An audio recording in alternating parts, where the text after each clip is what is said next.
Amici sportivi siciliani, ben ritrovati con la nuova puntata di Penalty, tutto il calcio di cui il calcio vero non parla mai. Ogni domenica in diretta su Sesta Rete, canale 215, a partire dalle 19:30 sino alle 21 e poi la replica alle 23 e domani mattina lunedì dalle 8:30 in poi. Puntata ricchissima, intensissima, subito il saluto immediato alla nostra unica penaltina di questa domenica, ovvero la splendida Federica Di Benedetto. Ciao Ettore, buonasera e ben ritrovati. Ben ritrovata pure a te e un ben ritrovato anche naturalmente a Carmelo Puglisi, subito in postazione per le sue idee riguardo a tutto quello che è successo nel campionato di eccellenza, ma non solo comunque, anche e soprattutto del campionato interregionale. Ciao Carmelo. Buonasera a te Ettore, buonasera a tutti i nostri telespettatori. Avremo tanto da parlare e subito diamo anche un saluto ai nostri due ospiti di questa prima parte della nostra trasmissione, mister Renato Marletta, direttore generale del San Gregorio. Ciao Renato. Buonasera, grazie per in doppia veste perché come tutti ben sanno è anche il presidente del comitato degli allenatori della provincia di Catania. Insieme a lui un caro amico, un collega, possiamo anche chiamarlo così perché è presente qui nei nostri studi, mister Massimo Scrivano, allenatore del San Gregorio. Ciao Massimo. Grazie, buonasera. Ben ritrovato. Grazie. L'ultima volta cercavi squadra qualche anno fa, adesso vedo che pian pianino stai finalmente onorando un sogno, no? Perché in fondo penso che questo era anche il tuo obiettivo. Assolutamente sì, ancora siamo agli inizi, quindi dobbiamo... Grandi sacrifici, giusto Massimo? Infiniti. Grande e bella carriera anche da calciatore, adesso sicuramente siamo sicuri che avrà le sue belle soddisfazioni anche facendo l'allenatore. Col San Gregorio in questo momento è una stagione un po' interlocutoria, mister. Diciamo, sapevamo in partenza che tipo di campionato affrontavamo, per cui bisogna fare un plauso ai ragazzi che fino a questo momento stanno onorando lo sport. E anche la grinta di Massimo, che insomma non è uno che molla facilmente. A Massimo gli è stata data una grande opportunità che lui naturalmente ha colto al volo, perché non basta fare l'allenatore nelle grandi squadre dove esistono economie. Il problema è che lui si sta affrontando in un campionato che non aveva fatto, con un gruppo di ragazzi che meritano solamente elogi, soprattutto perché siamo la squadra più giovane di tutti i due campionati. E quindi maestro anche di vita. E sta facendo esordire un sacco di 96 che probabilmente meriteranno palcoscenici migliori, però in questo momento la classifica non ci sorride, ma mai dire mai, perché non ci abbattiamo e non ci arrendiamo sicuramente. Bravo, bravo, giusto. Allora subito adesso i risultati, la classifica e i commenti anche riguardanti il campionato interregionale, lo facciamo subito con Federica e andiamo a guardare la schermata di questa sesta giornata di ritorno del campionato di Serie D. Comprensorio Montalto, Agregas 0-0, Agropoli Pomigliano 2-1, Noto Città di Messina 0-0, Vibonese Due Torri 1-1, Battipagliese Nuova Gioiese 2-1, Orlandina Rende 1-3, Cavese Savoia 3-3, Interreggio Torrecuso 0-0. In classifica sottolineiamo che la distanza rimane immutata, sempre 6 punti di distacco tra l'Akragas e il Savoia che comanda appunto questo girone I del campionato interregionale. Guardiamo la classifica al completo. Savoia 57 punti, Agregas 48, Battipagliese e Agropoli 39, Nuova Gioiese e Cavese 36 punti, Torrecuso 35, Noto 33 punti, Comprensorio Montalto 30, Interreggio 29 punti, Orlandina 28, Pomigliano 25, Due Torri 22, Vibonese e Città di Messina 20 punti, Rende 18, Licata chiude la classifica a 7 punti. Ecco, sottolineiamo un piccolo errore per quanto riguarda la nostra schermata, il Savoia ha 54 punti e non 57. E a questo punto il tabellino anche del prossimo turno, si giocherà la settima giornata di ritorno, domenica prossima, domenica 23 febbraio 2014. Questi gli incontri: Akragas Agropoli, Due Torri Battipagliese, Città di Messina Comprensorio Montalto, Cavese Interreggio, Torrecuso Noto, Licata Nuova Gioiese, Savoia Orlandina ed infine si chiuderà con Pomigliano Vibonese. Che dire di questo campionato? Insomma, la distanza sembra come al solito considerevole, credo che ormai forse l'Akragas pareggiando anche questa partita ha un po' forse mollato?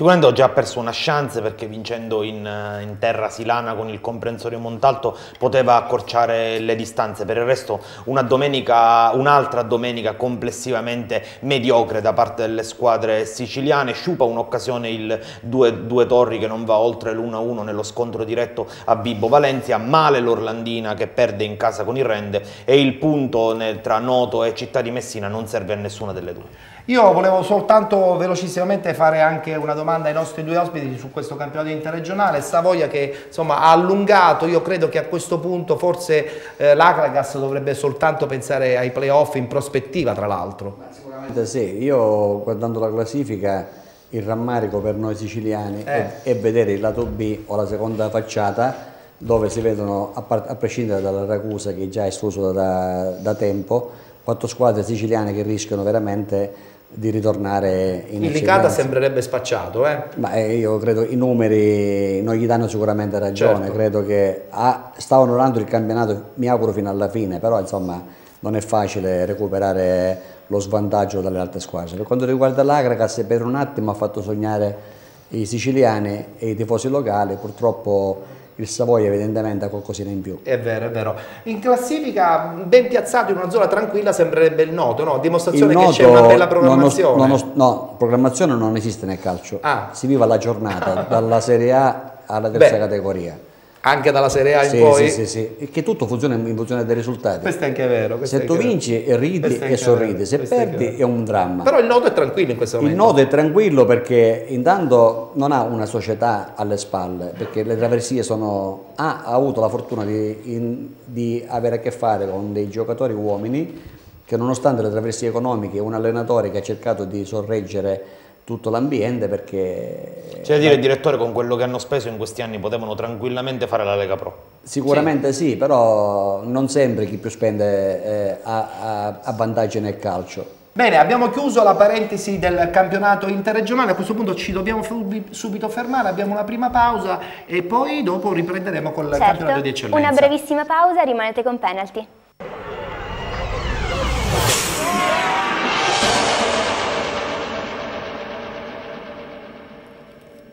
Eccoci rientrati in studio, messa da parte la situazione riguardante il campionato interregionale, subito affrontiamo il campionato di eccellenza, lo facciamo con i risultati naturalmente del girone A. A te Federica. Parmonval Folgore Selinunte 2-0, Mazzara Calcio Pro Favara 4-3, Camarat Raffadali 0-0, Rocca di Caprileone Riviera Marmi 0-2, Atletico Campofranco San Sebastiano 3-1, Alcamo San Giovanni Gemini 0-2, San Cataldese Serra di Falco 2-1, Leonfortese Sport Club Marsala 0-0. Pareggia la squadra di testa del Camarat, a seguire come al solito un terzetto agguerritissimo come la Leonfortese, l'Alcamo e il Parmonval. Guardiamo la classifica al completo. Camarat 45 punti, Leonfortese, Alcamo e Parmonval 41 punti, Riviera Marmi 38, Marsala e Serra di Falco 37 punti, Atletico Campofranco 36, San Giovanni Gemini e Rocca di Caprileone 29 punti, San Cataldese e Pro Favara 27 punti, Mazzara 25, Raffadali 23, Folgore Selinunte 13 punti, chiude la classifica San Sebastiano con 9 punti. E la partita tra Marsala e San Sebastiano, la partita appunto da recuperare in questo girone A del campionato di eccellenza. Adesso il tabellino anche per quanto riguarda questo girone, il prossimo turno, domenica prossima, domenica 23 febbraio. Questi gli incontri: Folgore Selinunte Alcamo, San Giovanni Gemini Atletico Campofranco, Sport Club Marsala Camarat, Serra di Falco Leonfortese, Raffadali Mazzara, Rocca di Caprileone Parmonval, Riviera Marmi contro Pro Favara ed infine San Sebastiano San Cataldese. Allora, Carmelo, ho detto bene, il terzetto dietro comunque non molla, il Camarat è in testa, ma quelli che seguono sono sicuramente molto agguerriti.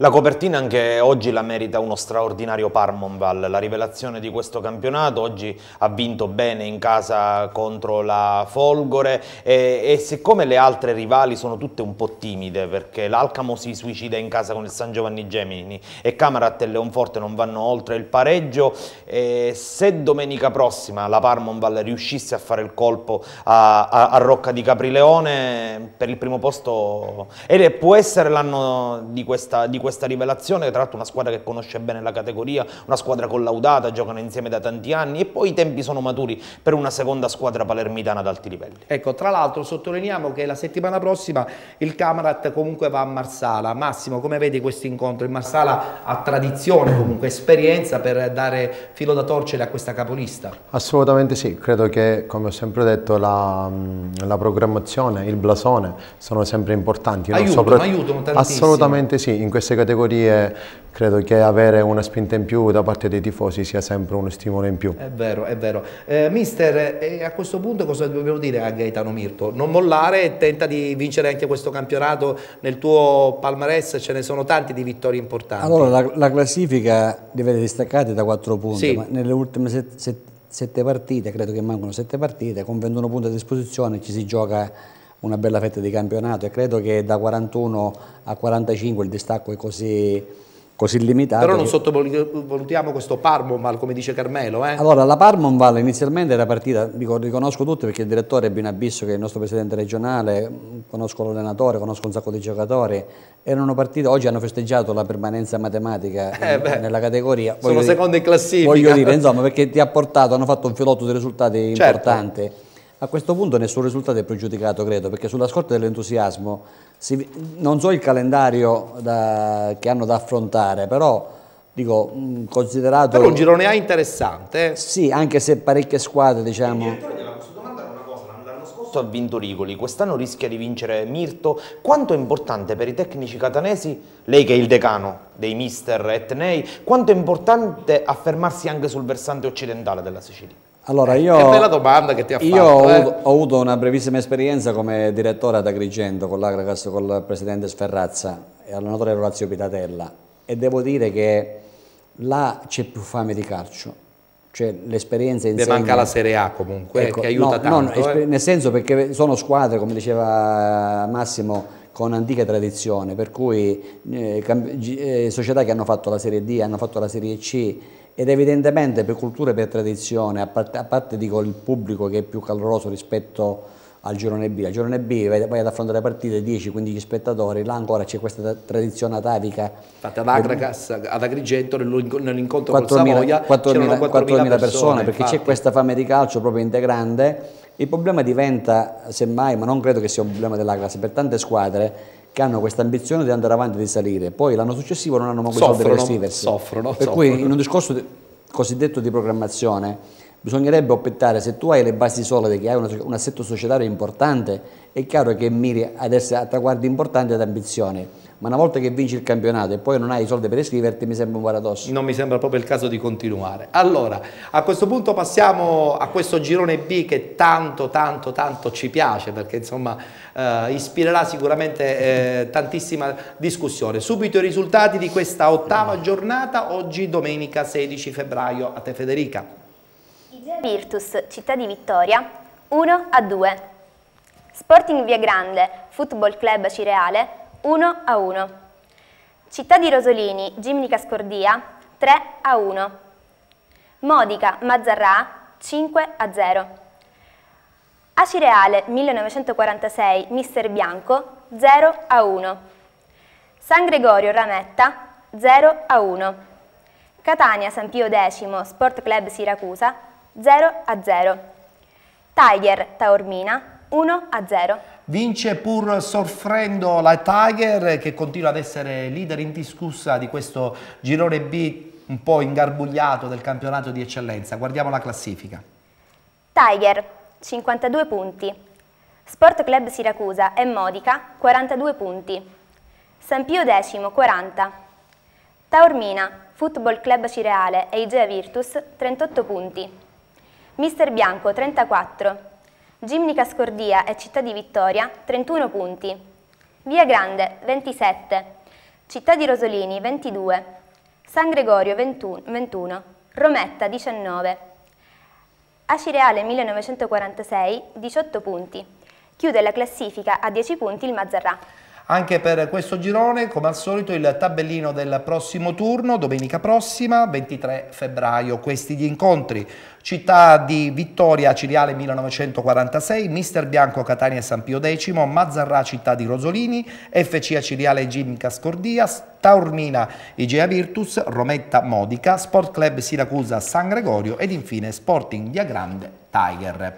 Allora, Carmelo, il commento e poi dopo insomma inizierà un po' il dibattito riguardante questo girone B, tra l'altro con un editoriale del nostro direttore del TG La Sesta, Chris Grasso. Allora, che cosa può accadere adesso? Diciamo che il caso Tesseramenti quasi quasi ha fatto un po' passare in secondo piano i risultati, però è stata comunque una giornata interessante perché la Tiger batte il Taormina e adesso ha 10 punti di vantaggio sulla coppia Siracusa-Modica. Siracusa e San Pio X nello scontro diretto fra i due grandi, fra le due teoriche corazzate di questo campionato non vanno oltre lo 0-0. Sottolineiamo i due derby catanesi. Ecco, ti blocco dicendo intanto il Mister Bianco che espugna il Tupparello con l'SD Acireale, che ci sono insomma queste voci di possibile ritiro del campionato. Sono voci però, Ettore, che io prenderei un po' con il beneficio del dubbio. È stata una settimana tribolata,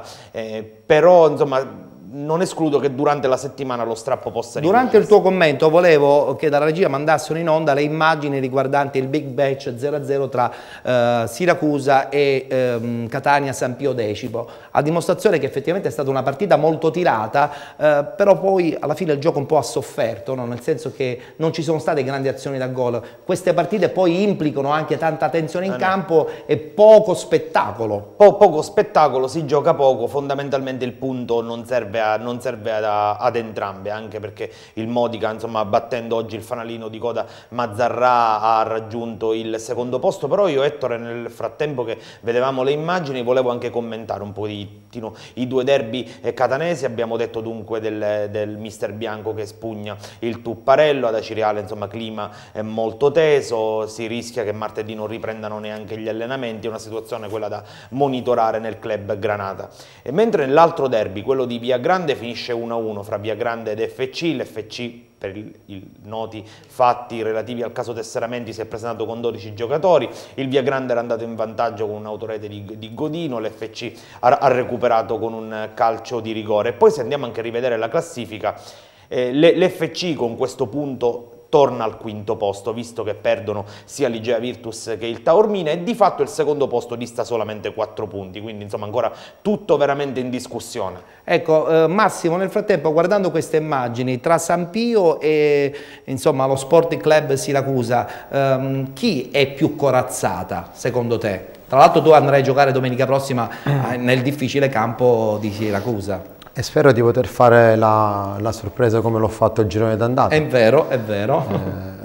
È nel mio DNA, quindi spero di poter fare innanzitutto una buona gara, di poter ottenere un risultato importante soprattutto. Ma tra le due squadre chi vedi favorita alla rincorsa ufficiale di questa Tiger, che ormai sembrerebbe imprendibile? No, io credo che la Tiger abbia già abbondantemente, più di un piede. Assolutamente sì, anche perché comunque hanno una squadra importante, giocatori importanti per la categoria, un'organizzazione importantissima, un grande tecnico, per cui solo loro possono perderlo, quindi secondo me è già un discorso per eventuale playoff, secondo posto e viceversa.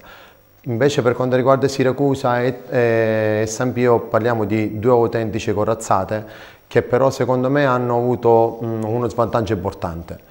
Se no sarebbero stati anche loro lì a dire la loro, però parliamo di due squadre fenomenali, fantastici, che secondo me alla fine lotteranno entrambi per la vittoria finale. E tra questi c'è questo Modica, carissimo Renato, che si è trovato a questo punto al secondo posto. Può dire la sua secondo te? Paradossalmente ha annunciato una partita.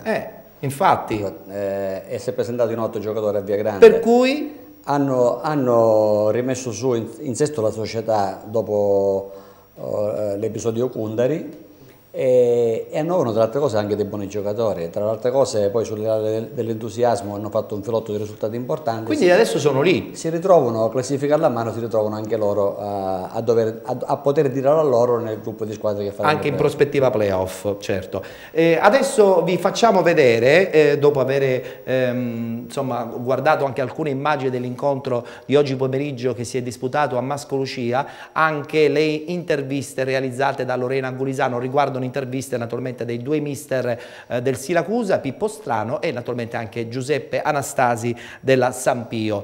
A dimostrazione che è stata una partita intensa perché la posta in palio era considerevole. Io credo che comunque probabilmente tutto questo ha nociuto, no? Cioè, la tensione ha portato probabilmente ad una partita che poteva secondo me essere giocata con più intensità tecnica più che con vigore tecnico. Che dici, Carmelo? Ma queste sono sfide come la stragrande maggioranza dei big match, lo spettacolo poi viene meno, alla fine la paura di perdere, specie in questo caso, anche se ripeto non credo in questo caso sia trattato di paura di perdere, perché di fatto questo punto non serve a nessuno. È vero. Allora sentiamo le interviste realizzate da Lorena Gulisano per penalty. Siamo col mister Anastasi della squadra Catania San Pio X, una partita molto intensa perché è finita 0-0, un commento? Io penso che la partita è stata una partita di tutto rispetto e ci siamo rispettati tutte e due le squadre. Penso che sia il Siracusa che la San Pio sono due squadre che sicuramente rispecchiano qualcosa in più rispetto a quello che hanno, ma evidentemente se uno ci pensa, le altre squadre che sono sopra di noi o sono a pari nostri hanno 6-8 punti, che non so che sta succedendo ai vari tesseramenti, ai varie cose, quindi io penso che sia il Siracusa che la San Pio meriterebbe qualcosa in più. Gli obiettivi per quanto riguarda quest'anno per la squadra? Ma gli obiettivi nostri sono sempre quelli di andare partita per partita per vincere. Sicuramente è un campionato livellato, un campionato, ripeto, un po' falsato rispetto a quello che si aspettavano sia il Siracusa che la San Pio. Siamo con l'allenatore del Siracusa, Pippo Strano. Quali sono le sue opinioni su questa partita finita 0-0? È una partita che tatticamente secondo me è di livello superiore, perché fra l'altro in campo c'erano giocatori che hanno calcato cambi di alte categorie e si è visto un aggredire gli spazi, un restringere gli spazi che probabilmente in queste categorie non si vedono. Quali sono le sue aspettative nel 2014? No, le aspettative sono sempre quelle, cercare di fare sempre il massimo e poi alla fine mettere una riga sulla classifica e sui punti che riusciremo a fare. Bene, a questo punto giriamo pagina perché dobbiamo assolutamente parlare della Bega Tesseramenti in questo girone B del campionato di eccellenza, che poi indirettamente ha toccato anche il campionato di promozione con qualche società. Però prima di parlare su questo argomento, insieme ai nostri ospiti e insieme anche naturalmente a Carmelo Puglisi, noi di Penalty vi vogliamo far sentire anche un editoriale realizzato dal nostro direttore Chris Grasso, il direttore di TG La Sesta.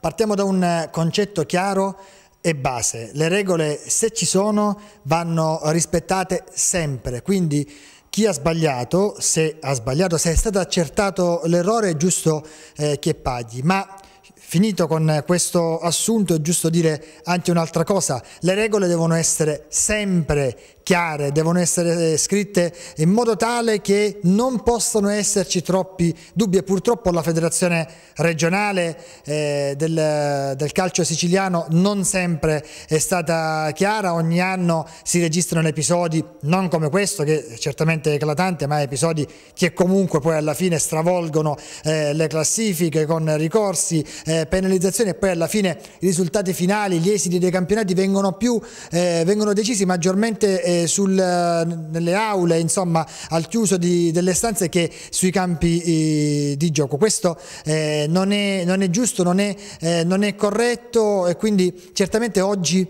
a perdere è sicuramente chi ha sbagliato, chi ha commesso gli errori e che adesso dovrà subire la penalizzazione, l'ha già subita, ma perde tantissimo il calcio siciliano, la credibilità di una federazione che così certamente non può più andare avanti. Forse le regole vanno riscritte e a farlo deve essere chi è capace di farlo davvero. Troppi errori, ripetiamo, troppi errori, troppe incertezze e una situazione che va chiarita in tempi brevi. Non voglio difendere ovviamente la Ciriale, ripeto quello che ho detto all'inizio: se ci sono le regole vanno rispettate e chi ha sbagliato è giusto che paghi.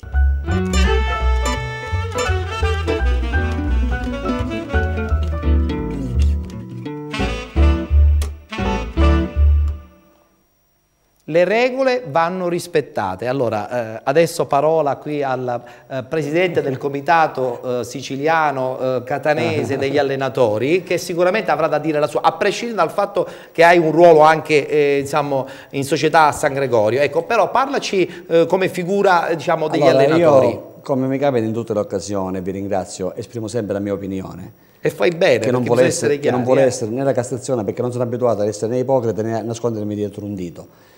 Fermo restando che va fatto comunque un plauso alla Ciriale per quello che ha fatto in campo, sia come società, sia come gruppo tecnico, eccetera, eccetera. E dico, come diceva una famosa canzone, non finisce qui, perché adesso bisogna attendere altri 2 gradi di giudizio per mettere definitivamente stop a questa situazione. Naturalmente bisogna saper leggere le carte ed essere addentro delle cose, perché se qualcuno sa parli, perché finiamolo con questo calcio omertoso. Gente che sa, se ci sono comunicati, carte scritte, perché leggo di politica che si sta insinuando nel nostro calcio, di situazioni che possono favorire l'uno o l'altra squadra, chi sa parli, chi ha sbagliato è giusto che paghi, certo. Perché il calcio, sostengo io, è fatto dell'appuntamento dentro il rettangolo di gioco e da dietro la scrivania, anche perché la storia ce lo insegna, che i campionati si sono stravolti, si sono vinte, per cui adesso la classifica che leggiamo sicuramente non è quella veritiera, certo. Anche perché c'è il caso Taormina a Cireale che deve essere riscontrato la prossima settimana e ci sarà praticamente l'organo di giudizio che sarà la disciplinare e ci sarà poi il terzo grado di giudizio, addirittura si potrebbe arrivare anche all'arbitrato del CONI. Ma hai un po' paura che possa troppo allungarsi la vicenda? Allora, probabilmente la federazione non ha avuto un tempismo dal primo reclamo, perché i reclami, ci siamo fatti il conto perché esistono i reclami? Esistono per reclamare i propri diritti. Perché evidentemente c'è un dato di fatto che non si riscontrano, no? Certo. Cioè la federazione dà la possibilità alle squadre che partecipano a un torneo di fare il reclamo, perché tu pensi o agisci che ci siano delle ingiustizie o degli sbagli che tecnici. Tu non sei conforme alle regole, come diceva il direttore, perché è chiaro, io dico, non entro nel merito perché potrei sembrare di parte, sì. A prescindere dal fatto che ogni società vive la propria situazione societaria.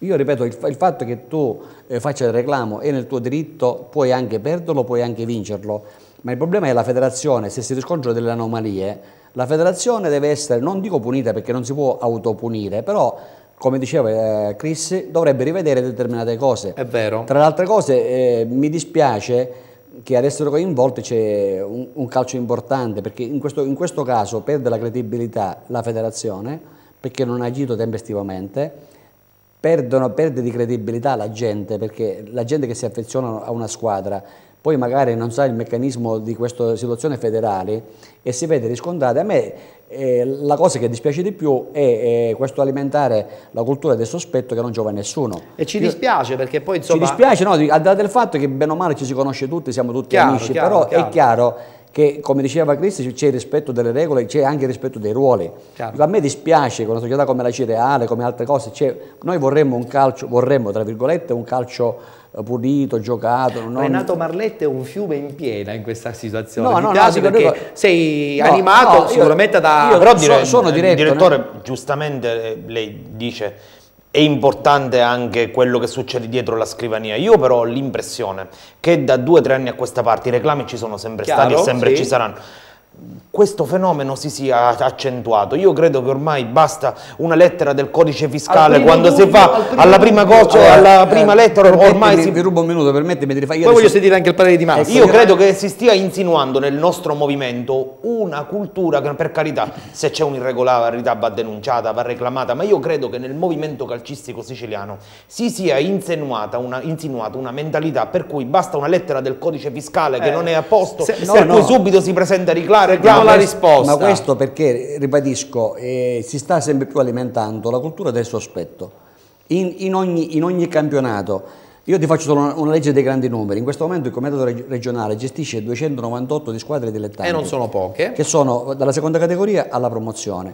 Metti caso di 20 giocatori tesserati a luglio, ufficialmente l'ufficio tesseramento dovrebbe vidimare 6.000 tesseramenti, perché tanta gente con l'equivoco dell'online è convinta che tutto si faccia online. Ancora c'è il cartaceo, perché c'è sempre la volontà della firma, che possa essere un atto giuridico o amministrativo. Non sono io a decidere, perché io non faccio il giurista. Io ho qualche giorno di calcio fatto per esperienza. Come? E ti dico che queste cose sono corsi e ricorsi storici, però evidentemente qualcuno ha peccato di leggerezza. Non sta a me giudicare. Però direttore, ecco, io volevo sfruttare questi minuti che abbiamo a disposizione per parlare proprio dell'inibizione. Ecco, io lancio una provocazione. Io, per carità, le regole vanno rispettate, però è anche vero che l'inibizione, io faccio un esempio sul professionismo, anche se col professionismo è un mondo diverso. Zamparini, da quando ha preso il Venezia, io me lo ricordo perennemente inibito, eppure ha tesserato sempre i giocatori. Cioè, l'inibizione, ecco, secondo me c'è stata un'interpretazione dubbia. Le NOIF sono scritte da giuristi sicuramente sportivi, chiaro, che non possono essere interpretate ad muzzum o a vantaggio di chi più piacere. Se il soggetto si ritiene che è inibito, squalificato a tempo, da A, aveva 1000 argomenti per poter far firmare i documenti ad altro soggetto. Questo perché si è discusso gli assegni che li ha fatti, perché la società è stata trasferita. Io non ritengo che la federazione agisca in maniera così leggera da inquisire questi campionati che hanno tanta voglia di avere credibilità. Evidentemente ci sono stati degli errori di leggerezza. Probabilmente, perché dico, ancora non si entra nel merito. Ma non è meglio aspettare a questo punto il secondo grado di giudizio? Io non canterei vittoria né dall'una né dall'altra parte, perché potrebbe essere tutto rimesso in gioco. Chiaro, perché giustamente c'è la difesa della ciriala. Ma alla fine, se tu sei accusato, hai anche il diritto di difenderti. Però certo, se io subisco un'accusa da un soggetto qualsiasi ed ho un'arma propria a difendermi, naturalmente la metto in mostra, non mi nascondo dietro un dito a dire forse mi hanno detto per telefono che si poteva fare. Non esiste, nel calcio non esiste per telefono, esistono carte scritte, come si dice in latino, leggere se vuole. Allora, a questo punto voglio sentire anche il parere di Massimo, da allenatore del San Gregorio, che bene o male ha usufruito anche di questi 3 punti che un po' ti servono in questo momento in classifica. Come vedi questa situazione? Perdonami, anche se ho detto ai ragazzi nello spogliatoio e al mister di accantonarli di metterli in stand-by, in attesa di stand-by. Noi ufficialmente abbiamo 18 punti, perché dico, conoscendo le nostre cose calcistiche potremmo ritrovarci. Io un anno, se mi permetti, vinsi un campionato col San Gregorio quasi 30 anni fa, e ci siamo ritrovati dopo 15 giorni di festeggiamenti a dover rifare lo spareggio col Viagrande, perché la federazione gli diede 3 punti dopo un mese, e quindi ci siamo ritrovati il 29 giugno a fare lo spareggio. Hai quell'esperienza che ti fa pensare di aspettare. Meglio Massimo, aspettare. che dici? Allora, i 3 punti naturalmente sono una boccata d'ossigeno, questo di qua sì, però è una domanda a cui non posso rispondere, perché credo che un tecnico debba pensare soltanto al rettangolo di gioco, poi ci sono le persone come qui. Ti ho voluto mettere il mio direttore, tu, giustamente da professionista hai risposto in maniera... Il tecnico ha altri pensieri a cui andare a pensare. È vero, a pensare soprattutto alla propria squadra in questo caso. No, solo ed esclusivamente. Senti, settimana prossima a Siracusa, che fai? Preparerai una gara d'attacco perché i punti ti servono, oppure... insomma, cercherai di stare un po' guardingo? Allora, dipende da quanti giocatori riesco a recuperare questa settimana, perché negli ultimi 10 gare ho avuto a che fare con sistematicamente 10 infortunati. E quindi? E in questa categoria 10 infortunati alla lunga si sente. È vero. Sicuramente sarà una partita diversa, blasone, il De Simone. Credo che gli stimoli verranno da sé. Da soli. E quindi il tecnico ha sempre l'obbligo di preparare, o a prescindere che si chiami Siracusa o Mazzarà, la squadra, la gara, sempre alla stessa maniera. Benissimo, allora con i nostri due ospiti ci intratterremo ancora per 2 gironi del campionato di promozione, perché adesso ci dobbiamo fermare, ma salutiamo Carbero, che rivedremo naturalmente la prossima settimana. Buona settimana a tutti i nostri telespettatori, a domenica prossima. Grazie Carbelo. Abbiamo il nuovo commentatore adesso, e la volta di Ciccio Rabetta per quanto riguarda il campionato di promozione. Ciao Ciccio, ben trovato. Buonasera a tutti. Oggi incravattato, complimenti. Ho ricevuto precise istruzioni. Bene, subito il campionato di promozione, discuteremo dei 2 gironi insieme ai nostri 2 ospiti, che poi dopo ci lasceranno per dare spazio ad altri 2 ospiti importanti del calcio siciliano. Risultati del campionato di promozione, subito girone A. Monreale, Cus Palermo 3-2, Real Calcio Castellammare 1-0, Dattilo Cefalù 2-0, Ligni Trapani Città di Carini 5-1, Favignana Fulgatore 2-2, Strasatti Montemaggiore 0-3, Delfini Vergine Maria Paceco 1-0. In classifica la vittoria del Dattilo ha favorito la squadra trapanese nel consolidare il primo posto in classifica, dato che appunto il Paceco ha anche perso. Guardiamo la classifica al completo. Dattilo 44 punti, Paceco 42, Salemi, Cefalù e Monreale 38 punti, Ligni Trapani 37, Montemaggiore 32, Castellammare 30, Real Calcio 29 punti, Favignana 24, Cus Palermo e Fulgatore 22 punti, Delfini Vergine Maria 21, Città di Carini 11 punti, chiude la classifica Strasatti a 9 punti. Classifica che vede anche il Castellammare e il Montemaggiore con una partita in meno. Allora, in classifica Ciccio, subito il commento tecnico. Sì Ettore, allora possiamo dire che dopo tante giornate in cui l'equilibrio e i tatticismi erano un pochettino la costante di questo girone, nelle ultime 2 giornate questo si è ridotto a partite molto più avvincenti, piene zeppe di gol e pochissimi pareggi. Ce n'era stato uno solo settimana scorsa e ce n'è stato uno solo anche questa volta, tra l'altro molto movimentato, 2-2 a Favignana.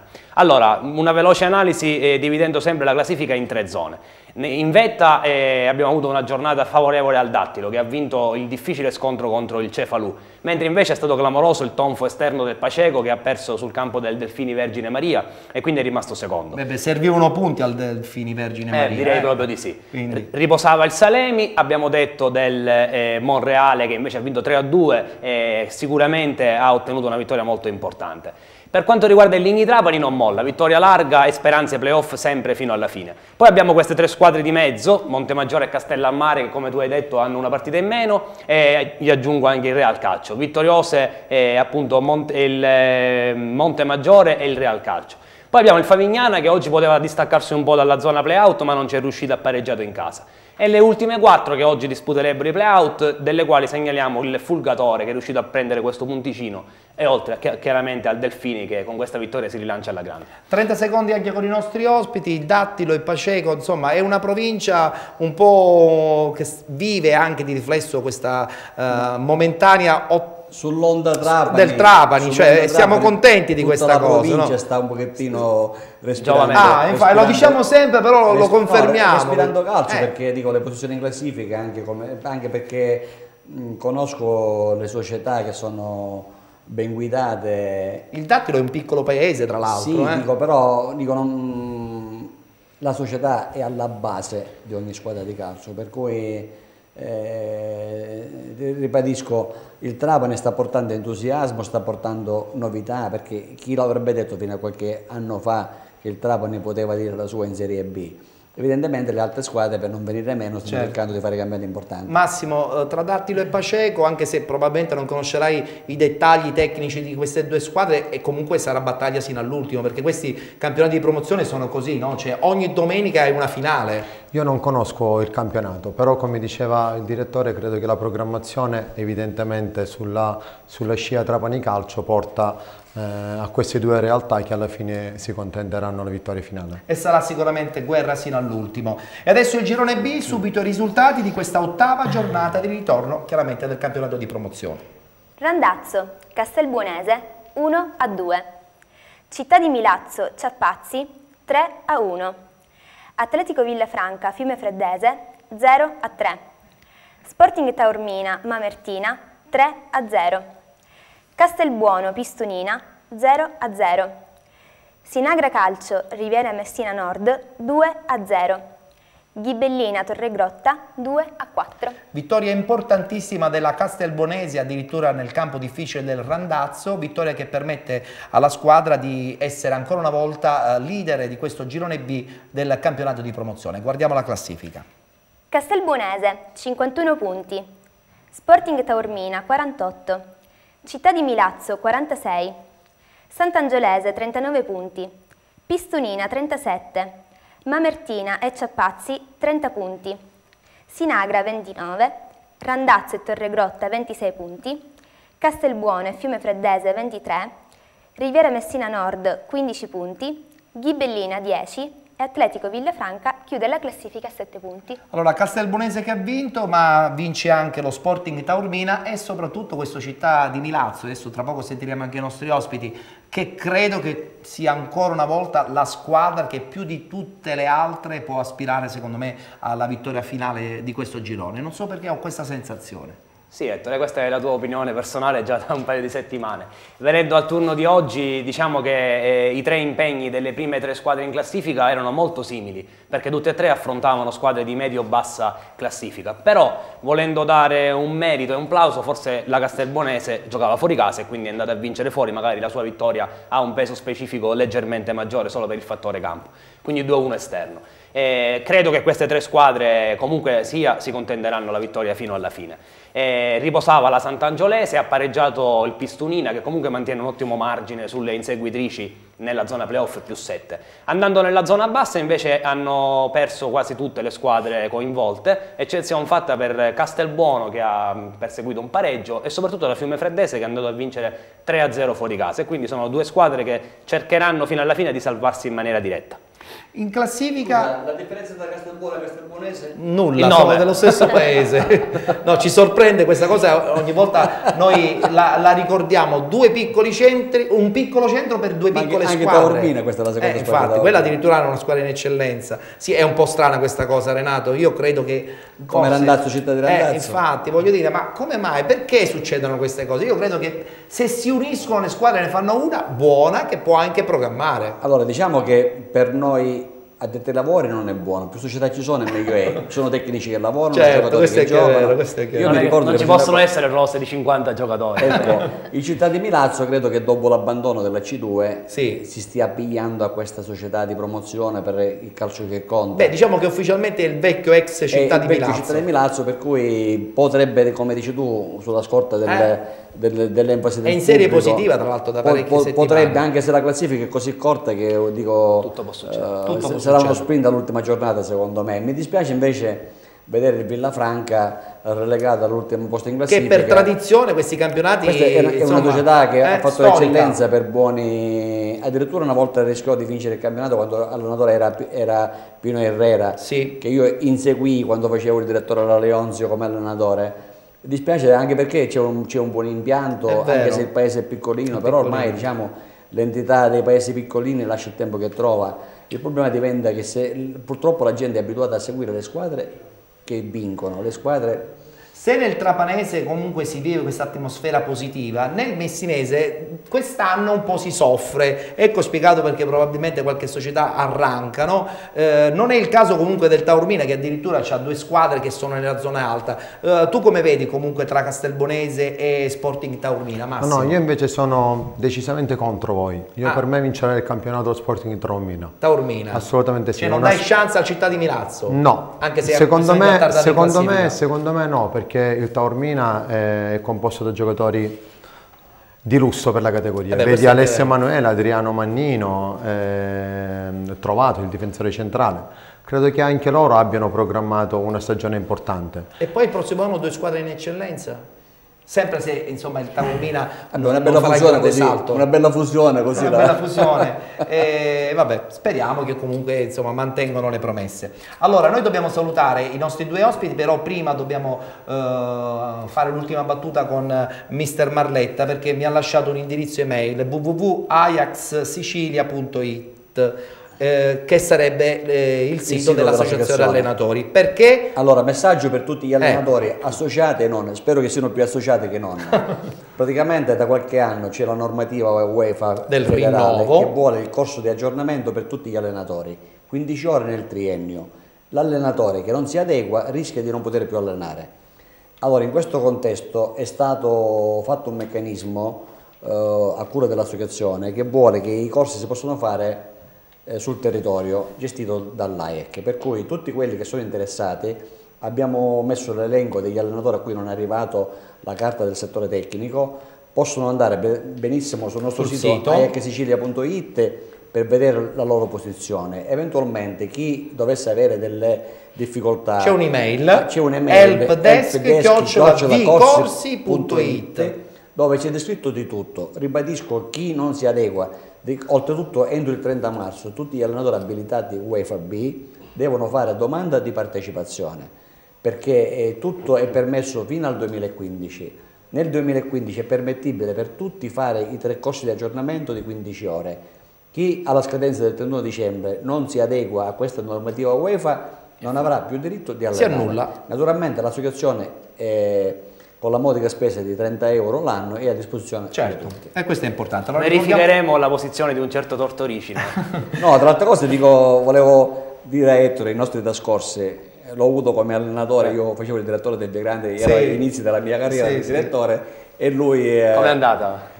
È andata come succede. Poi per scelta ho lasciato comunque sotto. No, evidentemente dico, le qualità c'erano, anche perché lui, a differenza di tanti altri che si spacciano oggi per coach importanti, veniva dal retroterra, perché questo è fondamentale in tutti gli allenatori, avendo fatto settore giovanile con la Dossalsi, avendo fatto la gavetta col Catania 93, con l'Atletico anche. Per cui questo, diciamo, ti costruisce una base. Dico, non vuole essere un demerito per tutti gli altri che hanno la possibilità dalla Serie A, come Filippo Inzaghi, che tu giochi e poi improvvisamente alleni la prima divisione. Però quello è un campione del mondo, voglio dire, l'esperienza aspetta, però l'esperienza insegna che se tu hai tradizioni dai settori giovanili, fai le categorie minori, ti riporti nei campionati importanti tutte quelle che sono le tue esperienze, indipendentemente dai risultati.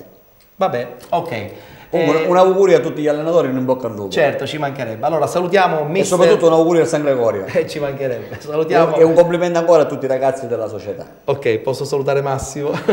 Salutiamo Massimo Scrivano, a cui auguriamo un in bocca al lupo, una bellissima carriera, le basi ci sono, l'esperienza c'è, la volontà e la determinazione non manca, e già da domenica prossima secondo me sarete una brutta gatta da pelare. Aggiungo io serietà e professionalità, che sono 2 argomenti importanti. Lo so, ho avuto la fortuna nella mia ultima stagione da allenatore all'Entini di averlo come portiere, quindi conosco le qualità umane e insomma tecniche. Grazie. In bocca al lupo. Grazie a voi. Salutiamo anche mister Renato Marletta e salutiamo anche chiaramente il nostro... no, non ti salutiamo perché ci sono gli altri 2 gironi. Se mi vuoi liquidare me ne vado. No, giusto, ci sono gli altri 2 gironi del campionato di promozione. Ci dobbiamo fermare però perché c'è la pubblicità. Sì, adesso un brevissimo stacco pubblicitario. Rimanete con Penalty.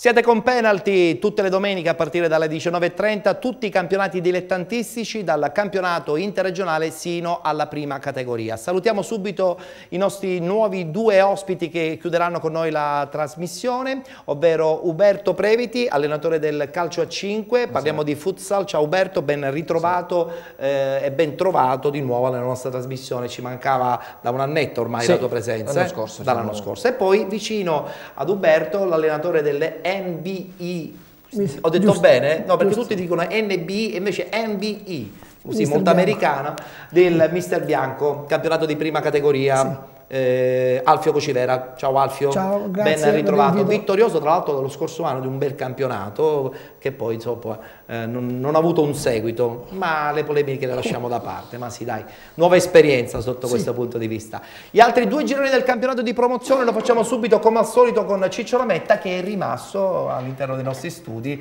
e siamo contenti, ci mancherebbe. Speriamo. Subito i risultati del girone C del campionato di promozione. Pachino, Rarinantes 1-2, Sport Club Palazzolo Agira Nissoria 6-0, Atletico Pedara Atletico Catania 1-0, Sporting Priolo Aci San Filippo 0-0, Comprensorio Normanno Real Avola 3-1, Troina Sicula Leonzio 1-4, Giarre Sporting Battiati 2-2. Battuta d'arresto del Giarre che pareggia in casa contro lo Sporting Battiati di Luca Di Gregorio, che continua a essere la vera e propria squadra rivelazione di questo girone C del campionato di promozione. Guardiamo la classifica al completo, poi la commenteremo insieme ai nostri ospiti ma anche con Ciccio Lametta. Giarre 49 punti, Comprensorio Normanno 45, Sicula Leonzio 44, Sporting Battiati 39, Sport Club Palazzolo 36 punti, Sporting Priolo 33, Atletico Catania 32 punti, Real Aci 31, Aci San Filippo 28 punti, Pachino 27, Atletico Pedara 23, Rarinantes 17, Troina 15 punti. Chiudono la classifica Agira Nissoria e Avola 11 punti. Battuta d'arresto del Giarre 2-2 con questo Sporting Battiati che continua insomma, a regalare emozione a tutti i suoi tifosi e a dimostrazione che insomma, il lavoro di Luca Di Gregorio è importante. Le altre squadre comunque sono vicine, anche se c'è stato un cambiamento in classifica sempre dettato dalla Bega tesseramenti in eccellenza. Sì Ettore, infatti diciamo prima di commentare la giornata odierna dobbiamo anche per far seguire meglio ai nostri telespettatori questo girone parlare di alcune vicende successe in settimana, sia di campo che non. La vicenda di campo riguarda appunto il Giarre che ha recuperato la partita di Troina e è andato a vincere 2-0 fuori casa in settimana con doppietta di Aleo, il suo attaccante principale. E sicuramente il Giarre, dopo aver fatto questa importante vittoria in settimana, oggi aveva la possibilità di confermare di essersi ripreso, però aveva un signor avversario in casa, certo. E lo Sporting Battiati ha venduta carissima la pelle, è stato un pareggio e tra l'altro a fine primo tempo il Giarre era sotto, quindi un 2-2 che forse viene accolto anche bene in casa Giarre. Le altre vicende settimanali successe le hai anticipate tu, quindi diciamo che portano gli strascichi di quello che è successo in eccellenza e fino ad oggi, ad ora, per come stanno le cose, come diceva il direttore giustamente prima, aspettiamo sempre gli eventuali controricorsi. Ne ha tratto giovamento il comprensorio Normanno Paternò, che adesso è secondo e che oggi ha festeggiato bene sul campo questo successo in settimana, vincendo 3-1 sull'Avola, grazie ai suoi attaccanti, sempre molto prolifici in gol entrambi. La Leonzio comunque ha rimesso, come si dice, testa sotto e pedalare, non ha diciamo, subito più di tanto queste vicende che sono successe in settimana e è andata a vincere bene 4-1 a Troina. Quindi queste tre squadre sono veramente in attesa del big match di domenica Leonzio-Giarre, candidate al primato. E chi l'avrebbe mai detto fino a un mese fa? Sì. Chiudo dicendoti che in coda l'Atletico Pedara ha conseguito un'importante vittoria e si è staccata a +6 dalla zona play-out, con la Rarinantes che invece ha vinto per la seconda domenica di fila.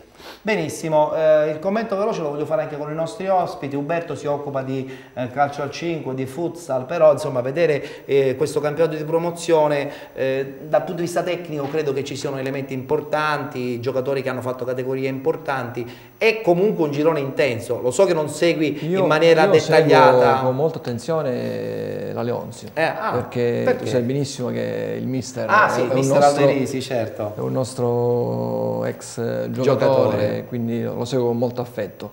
Mi pare di capire che c'è una società alle spalle importante, un progetto importante. E questo fa bene perché in società quando ci sono le cose al proprio posto... Quella piazza è una piazza importante, certo, purtroppo... Come vedi il Giarre? Il Giarre, il blasone è quello che è, poi non conosco a fondo la situazione, non so se la rosa è una rosa di livello, ma già il nome è importante, quindi lotterà penso fino alla fine per vincere questo campionato. E beh, a questo punto allora il pronostico definitivo ce lo deve dare Alfio Cocivera. Fra queste tre squadre chi vedi sicura vincente? Sicuro, già ha messo le radici comunque su questo campionato, ma anche perché hanno creduto già dall'anno scorso nel progetto Romeo, del loro mister, quindi secondo me hanno fatto bene a continuare questo piccolo progetto che hanno e i risultati gli stanno dando ragione. È vero, è vero, è vero. Bene, proseguiamo e adesso parliamo del girone D del campionato di promozione, un girone D che è già abbastanza delineato perché insomma il Ribera continua ad essere insomma il transatlantico straordinario di questo girone, ormai ha vinto pure oggi, adesso sono 10 punti di distacco. Guardiamo i risultati e li commenteremo in maniera molto veloce perché proprio ormai sul Ribera 1954 c'è poco da parlare. Guardiamo i risultati. Mussomeli Aragona 0-0, Aquila San Michelese Canicattì 1-2, Atletico Gela Libertas 2010 2-1, Sport Club Racalmuto Real Biscari 2-0, Ribera 1954 Sciacca 2-1, Jobbing Santa Croce USA Sport 1-2.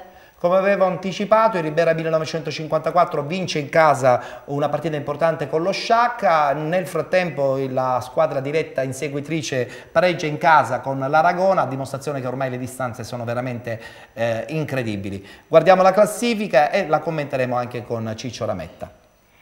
Ribera 1954 50 punti, Mussomeli 40, Sport Club Racalmuto 34 punti, Canicattì 33, Libertas 2010 32 punti, Sciacca 29, Comiso 26, Aragona e USA Sport 25 punti, Atletico Gela 22, Jobbing Santa Croce 21, Accademia Empedoclina 20 punti, Real Biscari 10, chiude la classifica Aquila San Michelese a 7 punti. E ricordiamo anche che in questo girone è stato escluso lo Scicli dopo la quarta rinuncia e la squadra dello Sciacca ha avuto 2 punti di penalizzazione. Commento.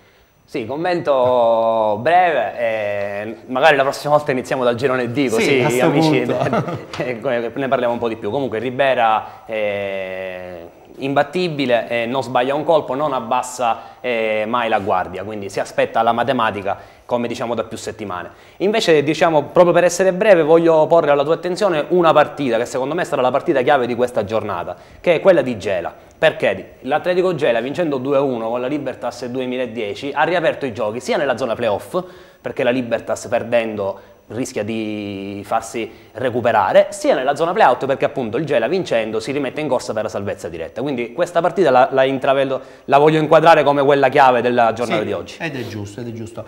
Io a Umberto volevo fare una domanda. In questo caso il Ribera ha un blasone e si ritrova in promozione quasi per caso, perché l'anno scorso disputava addirittura il campionato interregionale.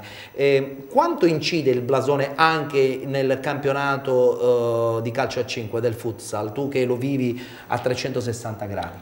Sai, il blasone è importante ma relativamente, perché poi alla fine, come diceva il direttore, Marletta è importante quello che c'è dietro, quindi una società forte, una società che può dare... Sì, nel caso dell'Augusta, il blasone dell'Augusta incide, però quando c'è crisi c'è crisi. L'Augusta rappresenta in assoluto la storia del calcio a 5 del futsal siciliano. Non soltanto siciliano però. No, considera che l'Augusta ha vinto una Coppa Italia, l'Augusta ha fatto tanti anni anche la semifinale scudetto per vincere il campionato, però purtroppo è un momento di crisi, la crisi ovviamente colpisce anche lo sport e in questo momento è una fase di difficoltà economica e sta lottando per rimanere in A2. Non avete problemi lì a Mister Bianco invece voi? Non avete blasone, siete una società giovane, sì. Però con buona prospettiva? Si spera. Anche lì c'è la crisi? Soprattutto in prima categoria, dove le spese non sono enormi, c'è pure crisi? Sì. Notavo che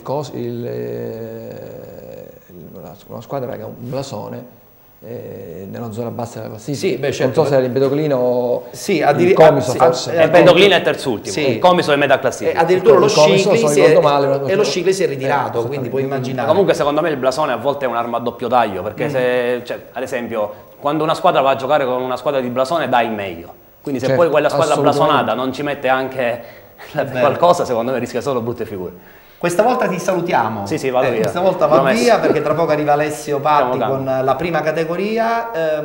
Parleremo anche di calcio a 5. Salutiamo Ciccio Rametta e lo rivedremo la prossima settimana. Senz'altro. Buona settimana a tutti. Abbiamo un'altra pausa pubblicitaria. Sì, un altro brevissimo stacco pubblicitario. Rimanete ancora con noi.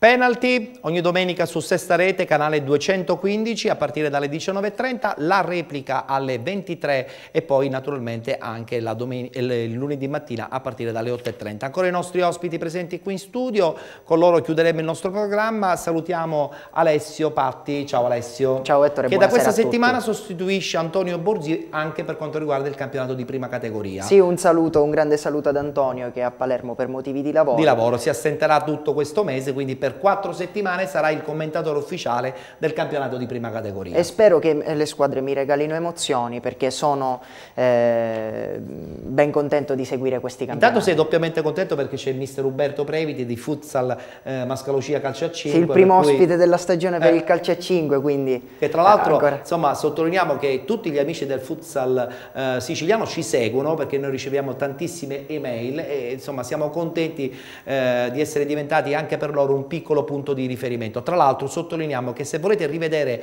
le puntate di Penalty basta andare nella pagina Facebook di Penalty e lì appunto avrete modo di rivedere tutte le puntate, compresa quella di oggi, a partire naturalmente da domani sera. Allora, subito il campionato di prima categoria, il girone A con i risultati e anche il commento di Alessio Patti. Bonadia Sant'Andrea, Bagheria 1-0. Don Orione Bolognetta 1-1. Borgata Terrenove, Città Isole delle Femmine, 6-1.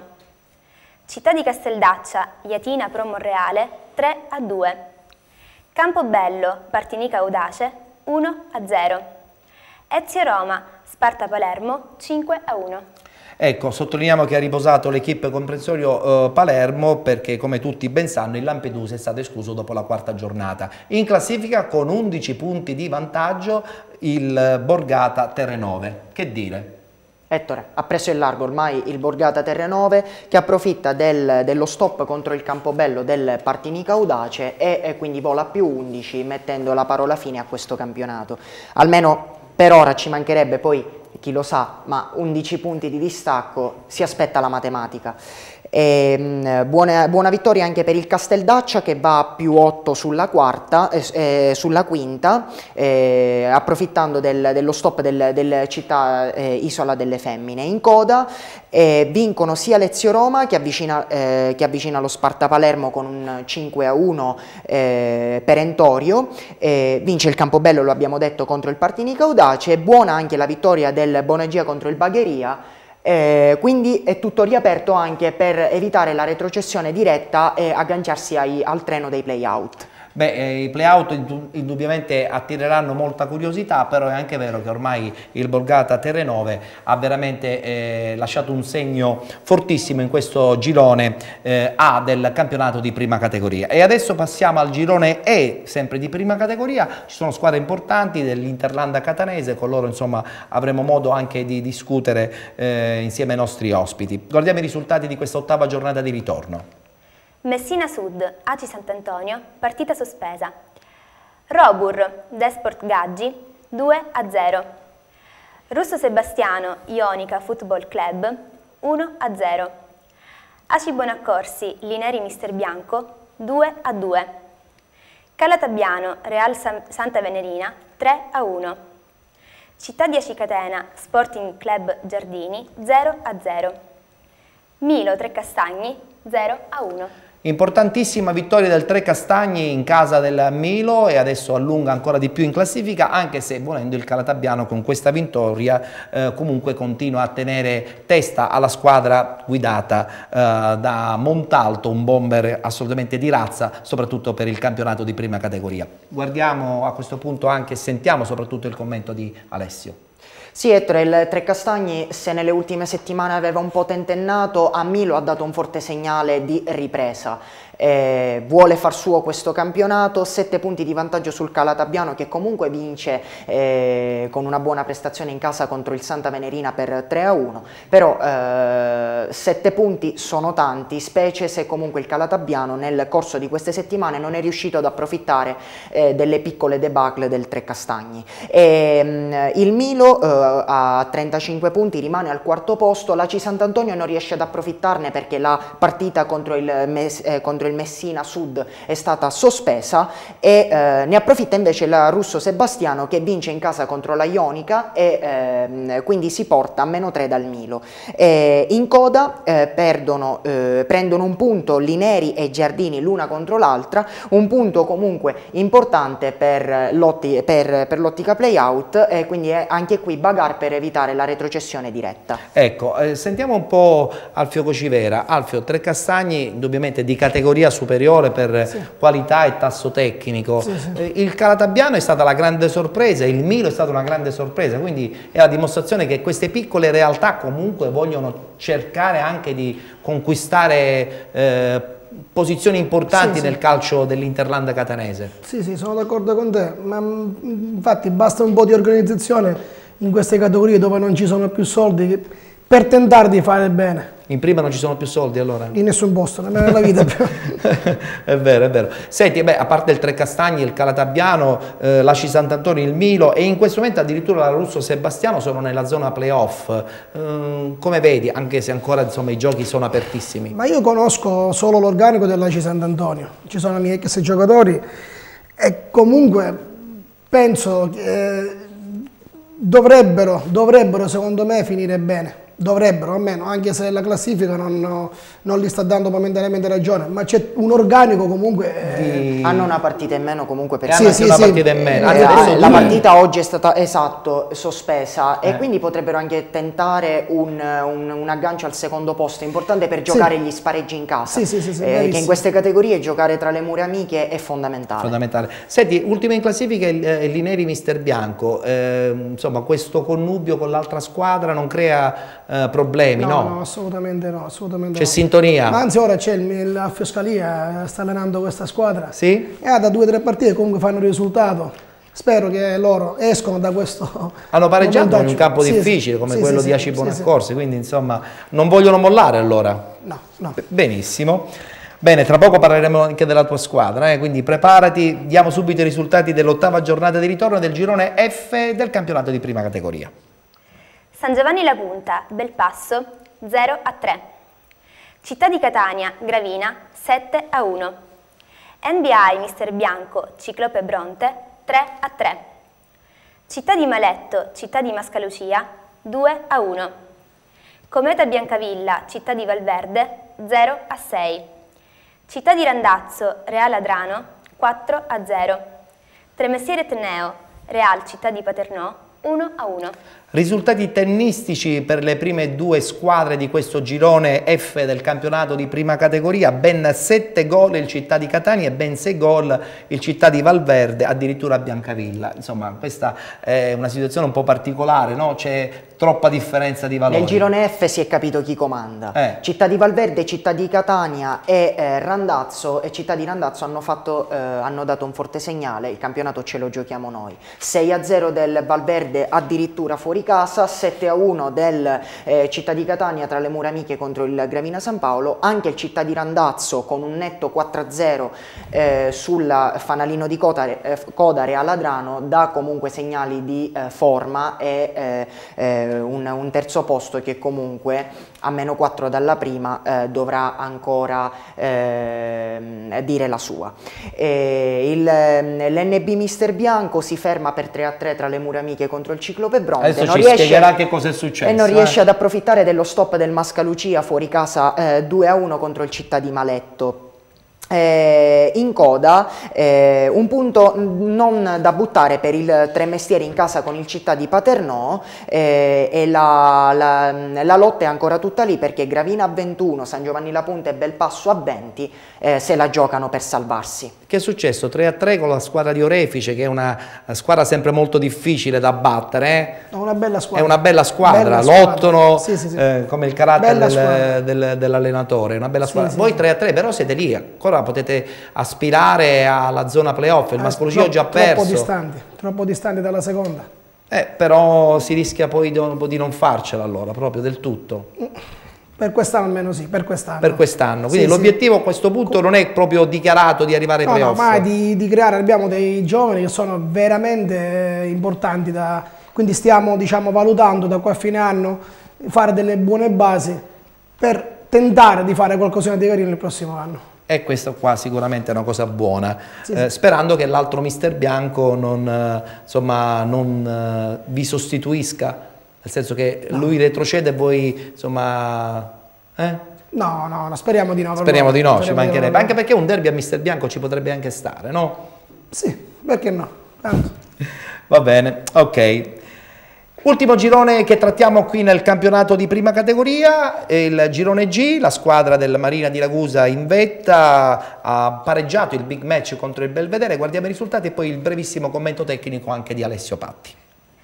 New Team Ragusa, Atletico Militello 3-2, Atletico Scicli Carlentini 2-1, New Pozzallo Città di Augusta 6-0, Sporting Eubea Floridia 2-1, Megara Augusta Frigentini 4-2, Città di Canicattini Ellenica 3-2, Belvedere Marina di Ragusa 1-1. Ecco, in classifica, come ho sottolineato, abbiamo il Marina di Ragusa in vetta, il Belvedere segue a 1 punto ed è anche vero che nello scontro diretto è finito in parità, quindi può darsi che ancora sarà tutto da giocare nelle prossime settimane. Sì, in questo scontro diretto in cui Belvedere e Marina si sono annullate, si è riaperto il campionato per altre 3 squadre, perché la New Pozzallo vincendo in casa contro il Città di Augusta per 6-0 si porta a -2 dalla prima, il Megara vincendo 4-2 si porta a -3 e lo Sporting Eubea si porta a -4, quindi 5 squadre in 4 punti. Questo è il campionato più divertente dei 4 di prima che trattiamo qui. È vero. Prima di parlare di futsal, io guardando i risultati, insomma, sottolineo questa sconfitta del Città di Augusta, a dimostrazione che il calcio, così come il calcetto, il calcio a 5 ad Augusta sta soffrendo, a parte insomma la parentesi attualmente felice del Megara Augusta. Sì, ma la crisi, scusate, è generale. Purtroppo alcune piazze soffrono di più, altre un po' di meno, ma la crisi investe tutto lo sport, quindi non solo il futsal, il calcio. Tra l'altro ad Augusta gli sponsor si avvicinano poco al calcio, forse ancora c'è qualcosa che li attira nel futsal, però... Devo dire che negli ultimi anni il calcio a 5 ha attirato di più.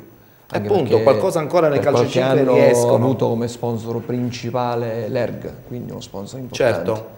Poi purtroppo è andato via anche quello e quindi sono scomparsi anche i risultati.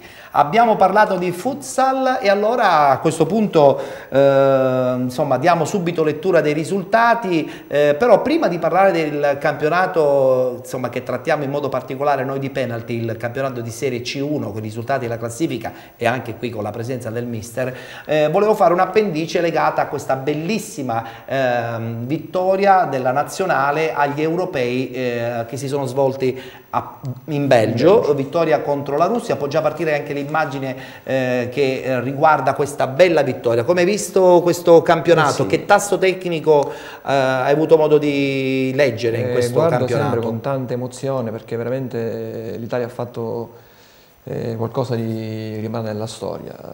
Dobbiamo dire che per la cronaca che l'Italia nel ranking mondiale è terza in classifica, quindi è una realtà importante. Quindi questa vittoria non è casuale, però considerando che le ultime 5 edizioni le ha vinte la Spagna, che nel ranking è la seconda in classifica, perché il primo è il Brasile, seconda la Spagna e terza l'Italia, vincere contro un avversario importante come la Russia, perché la Russia ha eliminato di fatto poi la Spagna, è un'impresa eccezionale.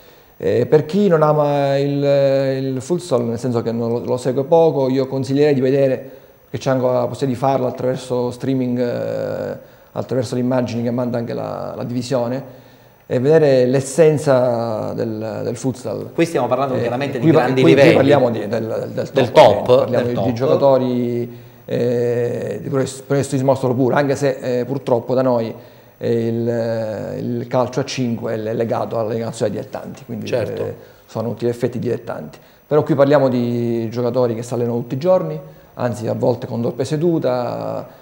Veri e propri professionisti. Sì, assolutamente. Senti, però ti devo chiedere una battuta veloce riguardo al fatto degli oriundi. Ce ne sono forse un po' troppi in questa nazionale. Qui si apre un mondo. Ce ne sono troppi. Questo è un argomento molto delicato. Sei per gli oriundi oppure no?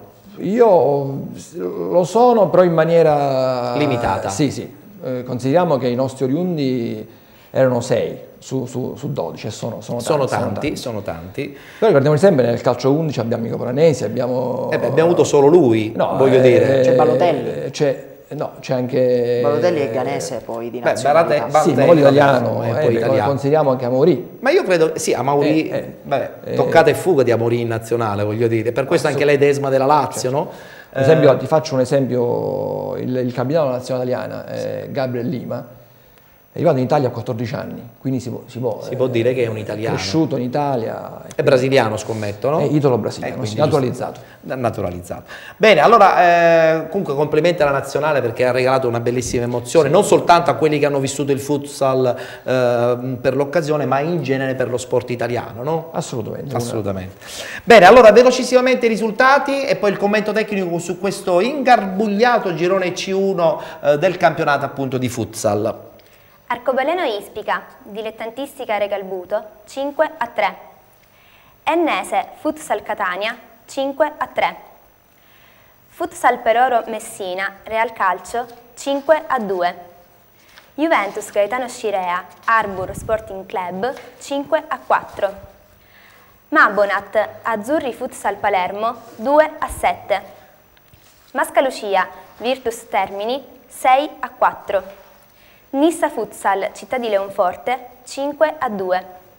Progela MM Futsal 2-2. Ingarbugliata classifica, ho detto bene? Sì. La possiamo già far vedere e quindi abbiamo subito il commento di Alessio. La scorsa settimana le squadre si staccavano di 2 punti, oggi sono un po' di più, però comunque la situazione rimane in bilico. L'Arcobaleno Ispica si conferma al primo posto, bella vittoria in casa contro una tosta Regalbuto, doppiette di Rotonda in Cardona, segna anche questa settimana l'allenatore giocatore Mittelman. Ottima vittoria del Futsal Palermo fuori casa contro la Mabonat, vince anche la Nissa. Progela e MM Futsal si annullano a vicenda, nel campo della Progela lo scontro diretto finisce per 2-2, cade invece l'Arbor che al momento non farebbe neanche i playoff, mentre 2 settimane fa era capolista. Vince invece il Mascalucia del Mister Previti 6-4 contro una Virtus Termini che a dispetto del terzultimo posto in classifica nelle ultime 4-5 settimane aveva fatto vedere di essere una squadra di tutt'altro livello. Si è chiaramente rinforzata nel mercato di riparazione e quindi ha dato prova di essere non tagliata ormai per il terzultimo posto, quindi probabilmente eviterà la retrocessione diretta.